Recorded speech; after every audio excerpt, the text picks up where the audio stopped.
পূজা পরিক্রমায় এখন আমরা পৌঁছে গেছি শেওড়াফুলি নোনাডাঙ্গা নেতাজি সংঘে। তো এখানে আমাদের সঙ্গে প্রস্তুত রয়েছেন এই ক্লাবেরই একজন প্রৌঢ় সদস্য। তো আপনি যদি আপনার নামটা বলেন।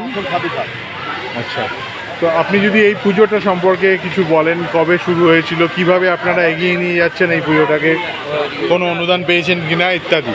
আমাদের এই পুজোটা অ্যাকচুয়ালি আমার বাপ কাকারা সব করে এসছে, তারপরে জেনারেশন করেছে, এখন আমরা করছি। আমাদের এই পুজোটা 56 বছরের পদার্পণ করলো।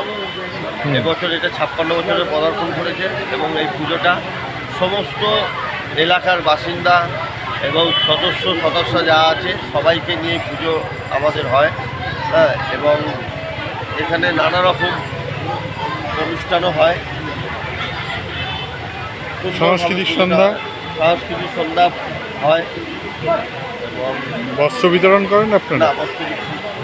আচ্ছা, আর আমাদের জ্ঞানী গুণীজনকে কোনো সংবর্ধনা? আমাদের অনুষ্ঠানের উদ্বোধন যখন হয়, পাড়ায় যত জ্ঞানীগুণীরা আছে তাদেরকে নিয়ে অনুষ্ঠান, একটা ছোটো করে অনুষ্ঠান হয় এবং আমাদের দিদিমণির তরফ থেকে অনুদান যেটা দেওয়া হয় সেটা আমরা পেয়ে থাকি। এইসব নিয়ে নানা রকম সবাই সহযোগিতা নিয়ে আমাদের এই পুজোটা সুন্দরভাবে এগিয়ে চলে। ওকে, তো অসংখ্য ধন্যবাদ আপনাকে।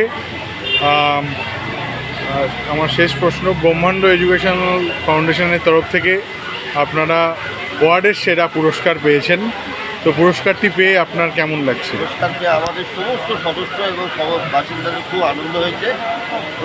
আগামী বছর যাতে আরও ভালো করে করতে পারি, আরও ভালো করে পুরস্কার পেতে পারি, তাই সেইভাবে এগিয়ে যাবো আমরা। ওকে, অনেক অনেক ধন্যবাদ।